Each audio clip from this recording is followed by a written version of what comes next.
1,00,000 మంది శివభక్తులతో కలిసి మహారుద్రాక్ష పూజలో పాల్గొనండి. వెంటనే కాల్ చేసి మీ పేరును నమోదు చేసుకోండి. మాది ఒక చిన్న మధ్యతరగం ఫ్యామిలీ. తండ్రి ఉన్నా లేనట్టు ఆయన పెద్ద పట్టించుకోడు. అలా కష్టపడి 10th పాస్ అయింది. ఒకతే అమ్మాయి ఒకటే అమ్మాయి సార్. నవ్య పేరు, పాప పేరు. మా చుట్టుపక్కల వాళ్ళందరూ వచ్చి మీ పాప బాగా చదువుతుంది, ఫస్ట్ క్లాస్ వచ్చింది అని అన్నారు 10th పాస్ అయినప్పుడు. అట్లనే ఇంటర్ డిగ్రీకి అట్లనే బాగా పాస్ అయింది సార్. ఇట్లా హైదరాబాద్ లో తమ్ముడు ఉంటాడు, తమ్ముడి దగ్గర ఉంచుదాం. ఇప్పుడు సొసైటీలో ఈ తమ్ముడు అంటే ఎవరమ్మా? పాప వాళ్ళ తమ్ముడా, మీ తమ్ముడా? మా తమ్ముడు సార్, పాపకు మేనమామ. ఓకే, అర్థమైంది, చెప్పండి. అక్కడ కొంచెం తమ్ముడైతే కొంచెం మంచి స్థితిలో ఉన్నాడు. ఈ బీటెక్ చదివిద్దాము, కొంచెము నేను సహాయం చేస్తుంటాను, తమ్ముడు సహాయం చేస్తుంటాడు కొంచెం.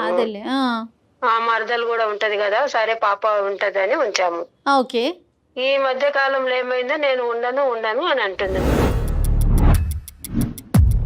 ఎప్పటి నుంచి ఇంట్రెస్ట్ తగ్గింది పాప? ఎప్పటి నుంచి చదవనంటుంది? ఒక 4 నెలలు అయింది సార్. 4 నెలలు బట్టి. బ్యాక్లాగ్స్ ఏమైనా ఉన్నాయా? ఏం లేదు సార్. Right, okay. ఇప్పుడు ఆర్థికంగా ఎవరు ఇప్పుడు పాప ఎడ్యుకేషన్ ని సపోర్ట్ చేస్తున్నారు? మీరు కొంతవరకు, మిగతాది కొంచెం చేస్తున్నాను, తమ్ముడు చూసుకుంటున్నాను. తమ్ముడు ఎంత కాలం బట్టి ఎడ్యుకేషనల్ సపోర్ట్ ఇస్తున్నారు అతను? ఈ మధ్య సార్ బీటెక్ లో చేర్చాక అంతవరకు మాత్రం మీరే అంతా చూసుకున్నారు? మేమే ఉన్న దాంట్లో పాపను బాగా చదివించుకొని. తమ్ముడికి ఏమైనా అలవాట్లు అలాంటివి ఏమైనా ఉన్నాయమ్మా? నాకు తెలిసి చిన్నప్పటి నుంచి చూస్తున్నా కదా సార్, ఏం లేదు సార్, మంచోడు మా తమ్ముడు. తమ్ముడు ఇప్పుడు పాపని వాళ్ళ ఇంట్లో పెట్టుకోవటం, లేదంటే మీ మరదలు అవుతుందా ఆవిడకి కూడా ఇంట్రెస్టేనా పాపను అక్కడ పెట్టుకుని చదివించుకోవటం? చెప్పేసి వచ్చాను సార్, ఉంచుకుంటాము అని చెప్పారు. మీరు చెప్పటం కాదండి అమ్మా సునీతమ్మ, మీరు చెప్పటం కాదు. ఆవిడ ఎలాంటి ఆవిడ పాపని ఎలా చూసుకుంటోంది, అలాంటి విషయాల్లో ఏమన్నా మీ పాప ఏమన్నా ఇబ్బంది పడుతోందా అనేది? ఆమె ఏదో మామూలుగా అప్పుడప్పుడు ఎక్కువ పుట్టింటికి పోతుంటది మేడం, అదేందో మరి నాకు సరిగ్గా అర్థం కావటం లేదు. పుట్టింటికి పోతుంది, సరే. వాళ్ళకి పిల్లలు ఉన్నారా? లేరు మేడం. అంటే ఈ మధ్య కాలంలో పెళ్లి అయిందమ్మా? ఈ మధ్య కాలంలోనే పెళ్లి సో పాప ఏమంటదమ్మా? అసలు చదువు మీద ఇంట్రెస్ట్ లేదంటదా, లేదంటే మేనమామ దగ్గర ఉండి చదవనంటదా, హాస్టల్లో కూడా ఉన్న చదవనంటదా, ఏమంటది పాప? ఇక్కడ వద్దు, హాస్టల్ అయితే చదువుకుంటాను, లేదంటే నేను చిన్న ఉద్యోగమైనా 5,000 గానీ 10,000 గానీ ఉద్యోగం చేసుకొని బతుకుతాను, నేను ఉండను అని చెప్పేస్తుంది. 4 నెలల నుంచి కాలేజీకే మానేసింది. సరే, తను ఇప్పుడు అక్కడ ఉండనంటోంది, మరి హాస్టల్లోకి షిఫ్ట్ చేస్తే చదువు కొనసాగిద్ది కదా, మరి మీరెందుకు కాదంటున్నారు? భయమైంది కదా మేడం, ఇప్పుడు అందరు ఫ్రెండ్స్ కలిసేది, ఆ బయటికి వెళ్ళిపోతున్నారు, అట్లాని ఇట్లాని తిరుగుతున్నారు. ఇప్పుడు అక్కడ ఇట్లా జరుగుతున్నాయి ఘోరాలు, అమ్మాయిల మీద. కాదమ్మా, నాకు మీ భాష అర్థం అవుతుంది, మీ మాట, మీ భావము. కానీ నేను అనేది ఏంటంటే అసలుకే మోసం అయింది కదా. ఇప్పుడు హాస్టల్, ఇల్లు, అకామిడేషన్ రూమ్ పెట్టడానికి లేదు కదా సార్. తమ్ముడు చూసుకుంటాడు, కొంచెం నేను చూసుకుంటాను, అడ్జస్ట్ పరంగా ఏదో ఒకటి. ఇంపార్టెంట్ అది కాదు సునీతమ్మ, తమ్ముడు ఏమంటాడు? తమ్ముడితో మాట్లాడారా? పాప ఇట్లా అంటోంది ఏంటిరా అనేసి మీ తమ్ముడిని అడిగారా? ఎందుకు లెక్క ఉంటదిలే, అట్లేం లేదు, నేను చెప్తాలే అన్నట్లు అంటాడు. పాప మీకు ఏమన్నా తూచాగా అన్న కొద్ది కారణం ఏమన్నా చెప్పిందమ్మా? అంటే ఏదో చెప్పడానికి అది ఇదే అని అంటది, నాకైతే అర్థం కాలేదు. ఏంటి అది ఇది? మామయ్య వాళ్ళ దగ్గర ఉండాలంటే మా తమ్ముడికి ఏమి ఎందుకు ఉండవు, మంచోడు వాడు, అది ఇది. తండ్రి మేనమామ అంటే తండ్రితో సమానము, ఉండాలి నువ్వు. తండ్రి మంచోడు కాదు కదా, మన పరిస్థితులు ఇట్లా ఉన్నాయి, నువ్వు సర్దుకోకపోతే ఎట్లా, జాబ్ చేసుకుంటా అంటూ బీటెక్ చదివించి నేను ఎంతో అన్ని దానిలో ఫస్ట్ వస్తావు కదా, నువ్వు ఇలా చేస్తే ఎట్లా అని నేనే చెప్తున్నాను. తల్లిగా మీరు సముదాయించవలసిన పద్ధతిలో సముదాయిస్తున్నారు, కానీ ఆ అమ్మాయి లోపల ఉండే సంఘర్షణ ఏంటనేది మీకు అర్థం కావట్లేదు. నాకు తెలియదు సార్ ఏం జరుగుతుందో. ఇప్పుడు ఏంటంటే అమ్మాయికి బహుశా అమ్మాయి పరిస్థితి మింగలేక కక్కలేక ఉన్నట్టుంది. ఫ్రెండ్స్ ఏమన్నా చెప్తున్నారా, ఏమన్నా ఉందా అంటే అట్లా కూడా కాదు. అమ్మాయి నాకు తెలిసినంత వరకు మీరు జాగ్రత్తగా ఆలోచించవలసింది ఏంటంటే, ఇప్పటి వరకు కన్నబిడ్డని ఈ స్థాయి వరకు తీసుకొచ్చారు. దానికి తోడుగా ఏంటంటే ఆ అమ్మాయి ఎప్పుడు కూడా మీకు ఎటువంటి ఛాలెంజ్ క్రియేట్ చేయలేదు, కష్టం క్రియేట్ చేయలేదు. మీరు పెట్టినటువంటి ఖర్చు ప్రతి రూపాయి సార్థకం చేసుకునే విధంగా అమ్మాయి ఇక్కడి వరకు సక్సెస్ఫుల్ గా వచ్చింది. ఇప్పుడు ఎలా వచ్చిందంటే పరిస్థితి, ఫైనాన్సెస్ వర్సెస్ చదివే మానేయటం. అంటే ఎంతవరకు మీరు చేసినటువంటి కష్టం అంతా బూడిదపాలు అయినట్టు. దానికి బదులు ఏంటంటే ఏ అప్పో సప్పో చేసి హాస్టల్లో ఉంచి చదివించడం. సరే, ఇవన్నీ వేరే విషయాలు. ఫస్ట్ ఆ అమ్మాయి మీకు చెప్పుకోలేనటువంటి కారణం ఏంటి, ఆ అమ్మాయి కలిగినటువంటి అంత బాధ ఏంటి, ఏకంగా చదువుకే గుడ్ బై చెప్పే పరిస్థితి ఎందుకు వచ్చింది అనేది మనం ప్రధానంగా కనుక్కోవాలి. ఓసారి మాట్లాడదాం. పాపకి మీరు లైన్ కలపగలుగుతారా? మీరు మాట్లాడుతున్న వ్యక్తి మీ కాల్ ను హోల్డ్ లో ఉంచారు, దయచేసి లైన్ లో వేచి ఉండండి. హలో నవ్య. ఎక్కడున్నావు? నేను బయట ఉన్నామ్మా. ఎట్లా చదువుకుంటున్నావు? ఎట్లా ఉన్నావు ఇప్పుడు? నేను ఎట్లా అంటే ఏదో అలా చేస్తున్నాను. ఎట్లా చదువుతున్నాను అట్లా అంటే చేస్తే ఎట్లమ్మా? ఇంత సేపు చదువుకొని ఇంత కష్టపడి నేను ఇంత పైకి తీసుకొని వచ్చి బీటెక్ వరకు తీసుకొస్తే అట్లా చదువుకుంటున్నా ఇట్లా ఉన్నా అంటావు ఏంటి అసలు? లేదమ్మా. నువ్వు చదువుకోకపోతే ఎట్లమ్మా? మన ప్రాబ్లమ్స్ తీరేది ఎట్లా? మన మధ్యతరగతి బతుకులం మనము. ఏదో ఆసరాగా అవుతామని కదా చదువు నేను గురించి కష్టపడి. మాట్లాడొద్దమ్మా అసలు ప్లీజ్. నాకు అసలు చదువు గురించి అసలు ట్రాఫిక్ ఎత్తుతు నువ్వు. ఏదో నేను అదేంటి అట్లా అంటున్నావు నవ్య? నేను ఏదో బ్రతుకుతాను, ఎక్కడో ఉంటాను, ఏదో చేస్తాను. అక్కడ ఇక్కడ తీసుకొచ్చిన డబ్బులు అప్పులు ఎట్లా కట్టుకోవాలి? లేదు, నేను ఇంతవరకు చదవాను, అది చాలు. నేను ఏదో చిన్న ఉద్యోగం చేసుకొని ఏదో ఒకటి చేసుకొని చేస్తే గానీ చిన్న ఉద్యోగం చేసుకుని బీటెక్ వరకు కష్టపడి సంపాదించడం ఎందుకు?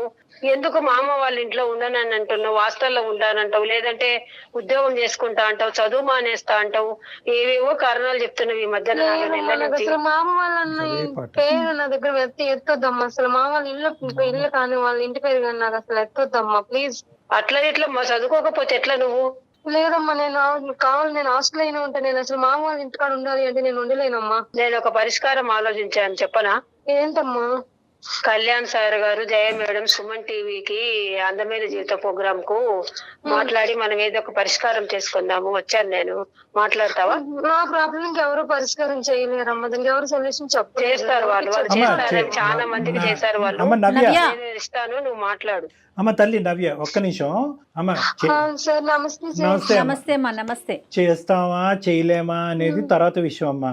ఇప్పటి వరకు ఒక 6వ తరగతో లేదంటే 5వ తరగతో 3వ తరగతి పిల్లలు స్కూల్కి వెళ్తూ సడన్ గా స్కూల్ మానేస్తే బంగారు తల్లి స్కూల్కి వెళ్ళమ్మా, బ్యాగ్ వేసుకోమ్మా, బట్టలు మార్చుకోమ్మా అని చెప్పే పరిస్థితి ఎందుకు వస్తుందమ్మా? ఇంకా 1 year లో బీటెక్ అయిపోద్ది కదా. అదే కదా. చాలా ప్రాబ్లం ఫేస్ చేశాను సార్. నాకు ప్లీజ్ సార్, నాకు అసలు చదువు గురించి అసలు నాకు ఎత్తొద్దు సార్ ప్లీజ్. అమ్మా నా ఉద్దేశం బట్టి తెలివైనటువంటి ఆడపిల్లలు, నీలాంటి ఆడపిల్లలు, తెలివైనటువంటి అబ్బాయిలు ఇక్కడి వరకు ప్రయాణం కొనసాగించిన తర్వాత ఎన్ని అవరోధాలు వచ్చినా కూడా దాటేయాలమ్మా. ప్రతి సమస్యకి పరిష్కారం ఉంటది. చదువుల తల్లిని మాత్రం దయచేసి దూరం పెట్టండి. కాదమ్మా, కాదు. సమస్య ఏంటి చెప్పమ్మా? అసలు ఫేస్ చేయలేకపోతున్నాను సార్. నేను మా అమ్మకి చెప్పునా కాదు నాన్న, కూడా అర్థం చేసుకోలేదు సార్. ఎవరిది అసలు అట్లా కాదమ్మా. నవ్య నీకు మేమున్నాము. నువ్వు కాలేజీలో ఏమైనా ఇబ్బంది పడుతున్నావా? ఫ్రెండ్స్తో ఏమైనా ఇబ్బంది పడుతున్నావా? లేకపోతే చదవటానికి నువ్వు ఎక్కువ స్ట్రెస్ తీసుకోలేకపోతున్నావా? హెల్త్ ఇష్యూ ఏదన్నా ఉందా? లేదు మేడం, నాకు చదువు అంటే చాలా ఇష్టం మేడం. నేను ఫస్ట్ క్లాస్ వచ్చాను, చాలా ఇష్టం. నేను హాస్టల్ అయితే ఓకే, కానీ నేను మామయ్య వాళ్ళ ఇంటికాడ అంటే నేను ఉండలేను మేడం. ఇది ఎలా చెప్పాలో కూడా మా అమ్మ, ఇది నేను చెప్పుకోలేదు. కాదమ్మా అమ్మ, ఇప్పుడు ఒకటి నవ్య, నీ వయస్సు, నీకు చదువు ఉంది కానీ నీకు అంత వయస్సు లేదు, అంత అనుభవం లేదు. ఇప్పటికీ నువ్వు చిన్నపిల్లవే. దయచేసి ఒక సమస్యని సమస్యగా చూస్తూ దీనికి పరిష్కారం లేదు అని చెప్పి గీత గీసేయద్దమ్మా. ప్రతి సమస్యకి పరిష్కారం ఉంటుంది. ఓకే, అందులో నువ్వు అనుభవించేటటువంటి సమస్యలకి పరిష్కారం ఖచ్చితంగా ఉంటుంది. 1కి 100 సార్లు మేడం అడుగుతున్నారు, చదువులో ప్రాబ్లమా, కాలేజీలో ప్రాబ్లమా, బ్యాక్లాగ్స్ అని అంటున్నారు. ఇవేమీ కాదంటున్నావు, కానీ మామయ్య ఇంట్లో మాత్రం ఉండను అంటున్నావు. అసలు ఏంటి నీ సమస్య? సార్, నాకు మామయ్య వాళ్ళ ఇంట్లో ప్రాబ్లం సార్. మామయ్య చాలా బ్యాడ్ హ్యాబిట్స్ అయిన వ్యక్తి సార్ మామయ్య, కానీ అమ్మ దృష్టిలో చాలా మంచివాడు. అది ఎలా చెప్పాలో నాకు అర్థం కావట్లేదు. చెప్పేసేమ్మా, నువ్వు మొదలు పెట్టావు ఇంకా కామా ఫుల్ స్టాప్ లేదు, మొత్తం అంతా కూడా బయటకు చెప్పేసే, కక్కేసే అంతా. మీ అమ్మ వినాలి. చెప్పు. నవ్య, ఏదమ్మా మామయ్య గురించి మాట్లాడుతున్నావు? చెప్తుంటే ఇలా మామయ్య కోసం ఎప్పుడు కూడా తన తమ్ముడు మంచివాడు అనుకుంటుంది సార్ నన్ను. అందుకే నేను అసలు ఎక్కడ ఫేస్ అయిపోతున్నాను, చెప్పుకోలేకపోతున్నాను. మేడం సునీత గారు, ఎక్కడ కూడా ఆ అమ్మాయి కడుపులో ఉండేటటువంటి బాధ ఇన్ని సంవత్సరాల తర్వాత బయటకు కక్కేటటువంటి ప్రయత్నం చేస్తుంది. మీ తమ్ముడు అంటే మీకు ఎంత మంచి అభిప్రాయం ఉన్నా కూడా ఈ రోజు గుండెల మీద చేసుకుని వినవలసినటువంటి పరిస్థితి వచ్చింది. చెప్పుకోలేకపోతున్నాను. తెలియదు కాబట్టి వినాలి. మంచివాడు, కానీ తను చెప్పుకోవాలని చాలా సార్లు ట్రై చేశాను సార్, చెప్పాలనుకున్నా కానీ నేను చెప్పను సార్. తను అర్థం చేసుకోవద్దు సార్. తన తమ్ముడు మంచివాడు అనుకుంటుంది సార్. మేము ఉన్నానన్న, మేము నీతో పాటు ఉన్నాం. నువ్వు దయచేసి మొత్తం అంతా కూడా A to Z మొత్తం అన్ని చెప్పమ్మా. Okay sir. ఏమైందంటే సార్ ఇంట్లో ఉంటారు. ఇంట్లో ఉన్నప్పుడు నేను స్నానానికి వెళ్ళినప్పుడు కూడా సార్ వాష్రూమ్ దగ్గరకు వచ్చి తొంగి చూస్తారు సార్. ఏంటి మామయ్య ఇలా చూస్తున్నారు అంటే ఏం లేదమ్మా ఊరికే వచ్చాను అంటారు సార్. నేను బెడ్రూమ్ లో పడుకున్నప్పుడు కూడా చాలా నా పట్ల అసభ్యంగా ప్రవర్తించారు సార్ చాలా సార్లు. మళ్ళీ ఇంకో విషయం ఏంటంటే నేను ఇంట్లో ఉన్నప్పుడు కూడా నన్ను వెనకాల నుంచి నన్ను వాటేసుకోవడం, కౌగిలించుకోవడం, అసభ్యంగా ప్రవర్తించేవారు సార్ మా మామయ్య.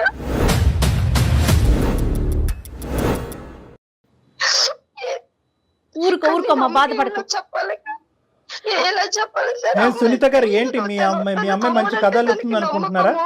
ఆ అమ్మాయి కాదమ్మా, మీ మామయ్య వాళ్ళ వైఫ్ లేదా ఇంట్లో ఉండదు ఆవిడ? తను కూడా మేము ఏం చేస్తారంటే తను కూడా చాలా యూజ్ చేస్తాడు మేడం. పాపం తన అత్తమంటికి వాళ్ళ పుట్టింటి వాళ్ళ ఇంటికి వెళ్ళిపోతే తను ఉన్నా సరే కానీ తన దొంగ చూపులు నా వైపు చాలా అసలు చాలా దరిద్రంగా నా పైన వచ్చి తనని టచ్ చేయడము అట్లా ఇలా చాలా నీచంగా నీచాతి నీచంగా ప్రవర్తిస్తాడు సార్. మావయ్య కానీ అతను చూడడానికి బానే ఉంటారు అంత ఇది ఏమంటది మా అమ్మ లేదు అందరూ తన అంటే తను చాలా సార్లు నేను చెప్పడానికి ట్రై చేసినప్పుడు తన మాట ప్రవర్తన బట్టి తన తమ్ముడు అంటే అమ్మకి అంత నమ్మకం. కానీ అమ్మ ఒకటి నవ్య, అమ్మకి తమ్ముడు అంటే అంత నమ్మకం, మామయ్యకి కూడా ఏంటమ్మా అతని ఆలోచన? నువ్వు ఏం చెప్పినా పర్లేదు మా అక్కేమీ నమ్మదనే ధైర్యమా? అవును నేను చాలా సార్లు అన్నా అంటే తనకి తన అక్క నమ్ముతుంది కదా, తన తమ్ముడు అంటే అంత నమ్మకము కదా. సరే నువ్వు ఏం చెప్తావులే, ఏం లేదమ్మా అని చెప్పి వెళ్ళిపోవడము, నా ముంగట వేరే లేడీస్ ని కూడా తెచ్చుకోవడము, అలా రూమ్ లో వెళ్ళడం కూడా చాలా సార్లు. తనకు చాలా ఆడవాళ్ళు అంటే అతను అంత పిచ్చి మామయ్యకి సార్. అమ్మా సునీత గారు వింటున్నారమ్మా? సునీత గారు చెప్పండి సార్. ఇప్పుడు ఇంత భయంకరమైన మనిషి అయినా కూడా అక్కడే ఉండమంటారా మీరు? లేదంటే ఇప్పటికీ కూడా మీ తమ్ముడిని మీరు వెనకేసుకుని వస్తారా? లేదంటే మీ అమ్మాయి ఏమైనా అబద్ధాలు కోరా? అలాంటి తమ్ముడు అని చెప్తే నా కళ్ళకి నీళ్ళు కాదు రక్తం వస్తుంది సార్. తనను అంటే ఫ్యామిలీలోను గొడవలు చిన్నప్పటి నుంచి వాళ్ళు ఒక తల్లికి సంబంధించి ఒక తల్లికి పుట్టి ఉన్నారు. నేను తన బిడ్డగా వెళ్ళి వాళ్ళ రక్త సంబంధ బంధాలని గొడవలు వస్తాయి విడతీయకూడదు మామూలు ఎండేటర్ కూడా చూసాను సరే ట్రై చేశాను, ఎప్పుడు కూడా అమ్మ వినలేదు. కాదు సార్, ఎంత పొరపాటు చేశారమ్మా సునీత గారు, ఎంత పొరపాటు చేశారు. నా కూతురు చెప్తుంటే నాకు అసలు మైండ్ తిరిగిపోతుంది. ఏం మాట్లాడాలో కూడా నాకు మాట రావటం లేదు సార్. ప్రయత్నం చెయ్యాలి కదా. తమ్ముడు అని తెలిసింటే వాళ్ళని అక్కడే చంపేసిండే దాన్ని సార్. వద్దులేండి అమ్మా, ఈ చంపటాలు గింపటాలు ఇవన్నీ తీసి పక్కన పెట్టండి. కానీ అట్లీస్ట్ ఒక చంపడం కాదు సార్ అసలు అంత. సునీత గారు, కూడా నాకు అసహ్యం వేస్తుంది. సునీత గారు, అందుగురించి మేము 1కి 10 సార్లు చెప్తా ఉంటాం, మీ ఇంట్లో మీ అమ్మాయి మీకు దిక్కు, ఆ అమ్మాయికి మీరు దిక్కు. సో ఇక్కడ ఎవరు మగవాళ్ళు లేరు, పెద్దలు లేరు. మగవాళ్ళు అనేటటువంటి వాళ్ళు చూసేటటువంటి ఒక్క వ్యక్తి ఎవరైతే మీ భర్త పాప తండ్రి ఉన్నాడో అతను విచిత్రంగా ప్రవర్తించడం, బాధ్యత లేకుండా ప్రవర్తించడం విసుగు వేశారు. ఆసరాగా తీసుకున్నారు సార్ తమ్ముడు, ఏం చేసినా నమ్మరు అని. ఆసరాగా తీసుకున్నాడు. నాకు అన్నిటికంటే విచిత్రం ఏంటంటే, ఆశ్చర్యం ఏంటంటే, మీ తమ్ముడికి కేవలం మీ అమ్మాయిని ముట్టుకోవటం ఒకటే కాదు, భార్యని అక్కడ ఇల్ ట్రీట్ చేస్తున్నాడు. ఇందాక మీ మాటల్లో పదే వేరే ఆడవాళ్ళు ఇంటికి తీసుకురా, చాలా సార్లు విమర్శించాడు సార్. నీ మాటకు అడ్డొస్తున్నాను, నీ బాధకు అడ్డొస్తున్నాను, నేను ఏం చెప్పినా నీ బాధ తీర్చలేనటువంటి బాధ. కానీ అన్నిటికంటే దురదృష్టం ఏంటంటే, చదువుల తల్లి నీ లోపల ఉంది, నీ బాధకి చదువుల తల్లికి ముడిపెట్టేసావు ఇక్కడ. అది అందరికంటే బాధ. చదువు అంటే చాలా ఇష్టం సార్. నేను ఎప్పుడు హాస్టల్ చదువుకుంటా, హాస్టల్ వద్దు నువ్వు నా తమ్ముడి దగ్గరే ఉండాలి, సెక్యూరిటీ అంటే లేదు ఇలా లేదు ఇదే నాకు. అందుకే సార్ నేను ఇప్పుడు 4 months నుంచి నేను కాలేజీ ఎక్కట్టుకొని ఏదో చిన్న పని చేసుకొని ఉద్యోగం చేసుకొని నేను ఇలాగ ఇప్పుడు బయట చాలా ఇబ్బంది నేను పడుతున్నాను సార్ మా మామయ్య వల్ల. ఒకటమ్మా నీకు నవ్య, నువ్వు ఏదో చిన్న ఉద్యోగం చేసుకుంటావు పెద్ద ఉద్యోగం చేసుకుంటావు కాదు, ఇంకో 3-4 years చదువుల లోకంలోనే ఉండవలసినటువంటి ఆలోచన, మనసు, తెలివితేటలు నీకు. నువ్వు ఒకటి గుర్తుపెట్టుకో, ఇది వాస్తవానికి చాలా చిన్న సమస్య, పెద్ద సమస్య కాదు. ఎందుకు అంటున్నానంటే, నువ్వు గొంతిప్పి మాట్లాడితే కనుక అమ్మని గట్టిగా పట్టుకుని నిలదీసి, అమ్మ నీ తమ్ముడు ఇలాంటి వాడు, నా మీద నీకు నమ్మకం లేకపోతే మీ తమ్ముడు భార్యతో ఒకసారి మాట్లాడితే కనుక మీ తమ్ముడు యొక్క క్యారెక్టర్ ఏంటి, నువ్వు అలా చేయలేవు. నువ్వేం చేసావు అంటే కనుక అక్కడ ఒక కల్ప్రిట్ ని కాపాడుతూ ఎక్కడ అక్క తమ్ముళ్ళ యొక్క బంధం తెగిపోద్ది అనేటటువంటి భయంతో, బంధం కోసమే అదే కదా సార్ ఇటువంటి బంధం ఉంటే అట్లా ఆలోచించింది. బంధం ఉంటే ఏంటమ్మా ఊడిపోతానేంటి? ఇక్కడ నీ చదివే ఊడిపోయేటట్టుంది. ఇక్కడ నీ చదువే ఊడిపోయేటట్టుంది. ఇంతకాలం కాయ కష్టం చేసుకుని మీ తల్లి ఇంత కష్టపడి చదివించింది. ఇదంతా చూస్తున్నటువంటి వాడి అడ్వాంటేజ్ తీసుకున్నాడు. అరే వీళ్ళ ఇంట్లో మగదిక్కు లేదు, నేను పెడితేనే తిండి, నేను పెడితేనే కాలేజ్ అన్నట్టుగా వాడు రెచ్చిపోతున్నాడు. ఒకే కడుపును పుట్టినటువంటి ఇద్దరు పిల్లలు అవటం అనేటటువంటిది ఎంత వాస్తవమో, మీ ఇంటికి వచ్చినటువంటి వేరే ఆడపిల్ల బాధపడుతూ పుట్టింటికి పదే పదే వెళ్ళిపోతుంది అనేటటువంటి దాని దగ్గర నుంచి అసలు మీ తమ్ముడి యొక్క క్యారెక్టర్ ఏంటి అనేది మీకు అర్థం అవ్వాలి. రెండోది ఏంటంటే, వినండి, గమనించలేకపోవటం కాదు, మీ ఇంట్లోంచి వచ్చినటువంటి వాళ్ళు దేవుళ్ళు అని ఊహించుకునే మనస్తత్వం నుంచి దయచేసి మీలాంటి ఆడవాళ్ళు బయటకు రావాలి. రెండో అంశం ఏంటంటే, మీ అమ్మాయి 1-2 సార్లు మీరే ఇంతకు ముందు ఫోన్ కలపక ముందు మీరు ఒక మాట అన్నారు, ఏదో ఊహించుకుంటుందండి, మేనమావం గురించి ఏదో చెప్తుందండి, ఏంటి ఆ భ్రమలేంటి, ఆ ఆలోచనలు ఏంటి, ఆ ఊహలను. అంటే ఏంటంటే, మీ గోటి తల్లులు ఇటువంటి ఆడపిల్లలు చాలా సున్నితమైనటువంటి అంశాలు ముందుకు వచ్చేప్పుడు ఇక్కడ మీ తమ్ముడనే చెప్పట్లేదు, ఇటువంటి సమస్యలు ఒక నిమిషం నవ్య, ఇంకో విషయము అంటే అది నా తమ్ముడు చాలా మంచి బాగా సెటిల్ అయ్యాడు. నా తమ్ముడు చాలా కోటీస్ఫైడ్ అయ్యాడు. నా తమ్ముడు వెనకతనే చాలా మంది పడతారు. నా తమ్ముడు అసలు ఎవరి వైపు కన్నెత్తి చూడడు. అది చాలా అదేలే, ఇప్పుడు ఇలా మార్కులు వేసుకుంటూ పోతే కనుక నేను చెప్తే ఏం నమ్ముతారేంటనేది వెనక్కి తగ్గే. సునీత గారు, మీలాంటి ఆడవాళ్ళు ఎవరైనా ఉంటే కనుక వాళ్ళందరికీ నేను చెప్పేది ఏంటంటే, ఇలాంటి ప్రవర్తన ఇంటికి తీసుకెళ్లి ఆటో డ్రైవర్ చేయొచ్చు, కింద ఉండేటటువంటి వాచ్మెన్ ప్రవర్తించవచ్చు, లేదంటే కాలేజీలో ఉండేటటువంటి ట్రైనర్స్ ప్రవర్తించవచ్చు, లేదంటే మన ఇంట్లో ఉండి మనం మెప్పు పొంది మన మనుషుల్లాగా ఉండేటటువంటి వాళ్ళు కూడా చేయొచ్చు. ఇవి చేసేటప్పుడు యూజువల్గా ఏమవుతుంది అంటే కనుక, ఇందాక నవ్య ఒక చాలా ఇంపార్టెంట్ పాయింట్ చెప్పింది, ఎందుకంటే ఇటువంటి కేసులు నాకు కల్లోలుగా వస్తాయి కాబట్టి నేను చెప్తున్నాను. ఆడపిల్లలు ముందుకొచ్చి చెప్పే లోపలే మీరు అవతల ఉండేటటువంటి కల్ప్రిట్కి మీరు మార్కులు వేసేస్తారు వాళ్ళకి.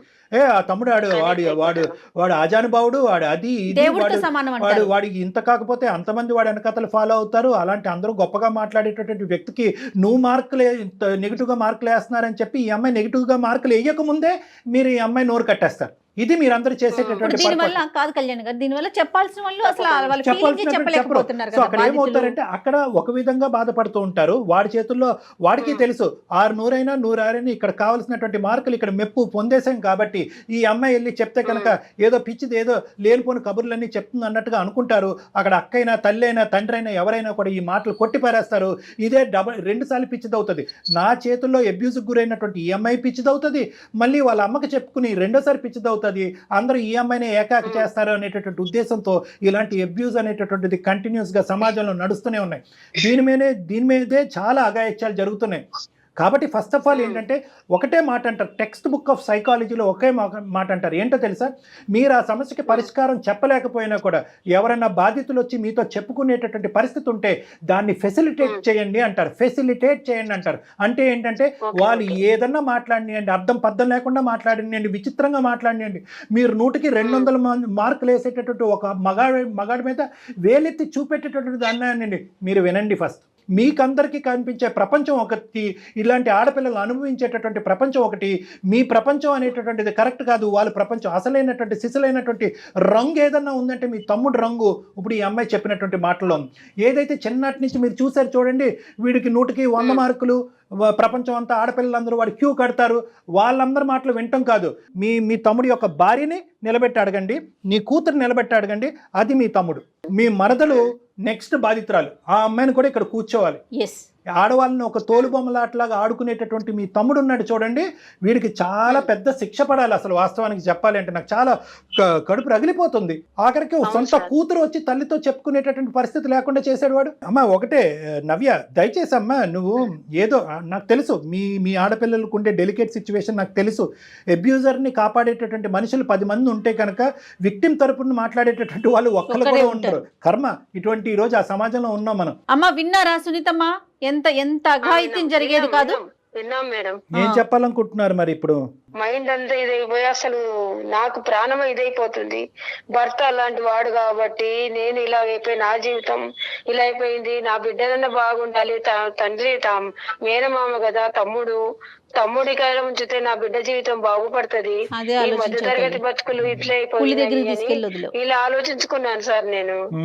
అదేలేండి, తమ్ముడి వల్లనే ఇలాంటి బాగా వస్తుందని కళ్ళలో కూడా ఊహించుకోలేదు నా తమ్ముడు ఇలాంటి వాడని చెప్పేసి. ఫస్ట్ ఆఫ్ ఆల్ ఏంటంటే, ఒక తల్లిగా మీ బాధ కూడా నాకు ఇది ఏంటంటే మీరు ఒక హాస్టల్లో పెట్టామంటే హాస్టల్లో పిల్లల యొక్క సంరక్షణ లేదండి, వాళ్ళు బయటకు పోతారు, మగవాళ్ళు వాళ్ళతో విచిత్రంగా ప్రవర్తిస్తారు అనేటటువంటి మీరు ఈరోజు పులిబోన్లోకి తోశారు మీ అమ్మాయిని. సరే, ఇవన్నీ నవ్య ఒక్కటమ్మా, అంటే నువ్వు మాకు చెప్పినంత వరకేనా, ఇంకా ఏమైనా జరిగినాయి అమ్మా? సార్ నాకు అందుకే భయంకరంగా నా జీవితాన్ని నా ఇంటి చేతుల్లో బలైపోయేటట్టుంది. మావి నన్ను ఇంకా వదిలిపెట్టేటట్లు లేరండి. సరే నేను ఇంకా మావి ఇంట్లో నుంచి బయటకు వచ్చాను. తొందరగా బయటకు వచ్చావు. ఊరుకున్నాడమ్మా, అతను ఏం చేయలేదా? ఒకటే టార్చర్, నువ్వు మావి దగ్గర ఉండాలి కానీ నువ్వు అక్కడ ఉండి చదివి. అందుకే నాకు చదువు అంటే నాకు చాలా ఇష్టం సార్, కానీ ఇంక ఇంట్రెస్ట్ పోయింది. అందుకే కదా సార్ వాడు నన్ను అడుగుతున్నాడు సార్, ఏమని?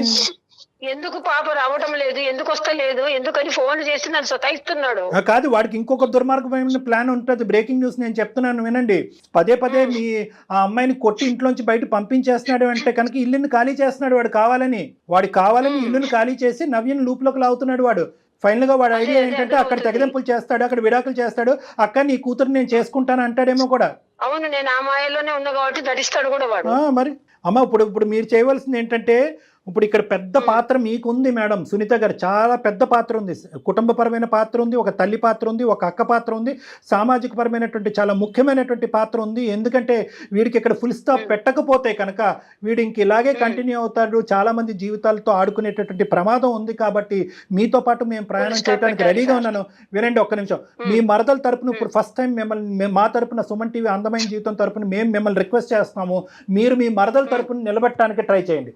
మీ మరదల తరపున నిలబెట్టడానికి ట్రై చేయండి. ఇప్పుడు వరకు మీరు ఏమన్నారు, అక్కడ ఏం గొడవ జరుగుతుందో నాకేం తెలియదండి, ఊరికే ఆ అమ్మాయి పుట్టింటికి పోతుందంటే అక్కడ ఏం మామూలు విషయం జరగట్లేదు, చాలా భయంకరమైనటువంటి అరాచకాలు జరుగుతున్నాయి. ఆ అమ్మాయి ఎన్నో తన కళ్ళ ద్వారా చూసుంటది. ఇన్ఫాక్ట్ నీ కూతురికి సమస్య కూడా ఆ అమ్మాయి కళ్ళతో చూసి అటు మాట్లాడలేక ఇట్లు మాట్లాడలేక ఇంట్లో కళ్ళు మూసుకుని కూర్చోలేక ఇంట్లోంచి పారిపోతుంది. కాబట్టి మీ మరదల తరపున నిలబడండి. ఆ అమ్మాయి వీడికి విడాకులు ఇవ్వటం కాదు, మీరు కూడా ఇలాంటి దుర్మార్గుడితో తెగదెంపులు చేసుకోండి. బహుశా వీడికి ఇంకా ఏమైనా ఇలాంటి అరాచకాలు ఉంటాయి కనుక వాడితో మేము ఫోన్లో మాట్లాడి నిలదీసేటటువంటి ప్రయత్నం చేస్తాం. కావాలంటే ఇక్కడికే పిలిపిస్తాం. ఒకప్పుడు వాడు ఏమైనా తప్పు చేశాడు, దీనికి మించినటువంటి తప్పులు చేశాడు, ఇది కూడా తప్పే, దీన్ని క్షమించడానికి లేదు.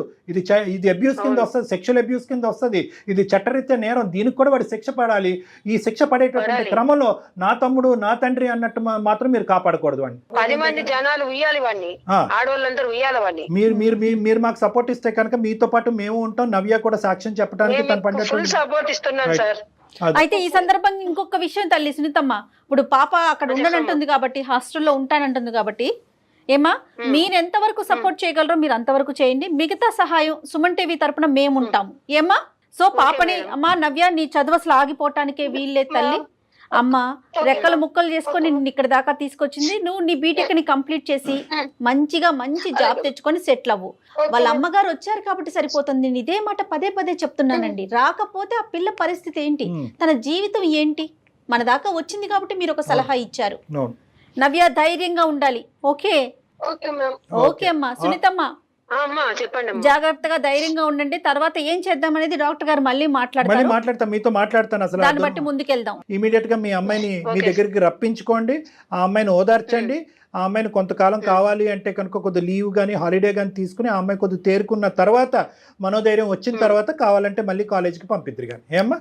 రైట్. Okay sir. కాదు కళ్యాణ్ గారు, ఎవరిని నమ్మాలి ఎవరిని నమ్మకూడదు, అడుగడుగున ప్రతి చోట ఇదే సమస్యను చూస్తున్నాం కదా. ఇంట్లో వాళ్ళు ఇదే పరిస్థితి, బయట వాళ్ళు ఇదే పరిస్థితి.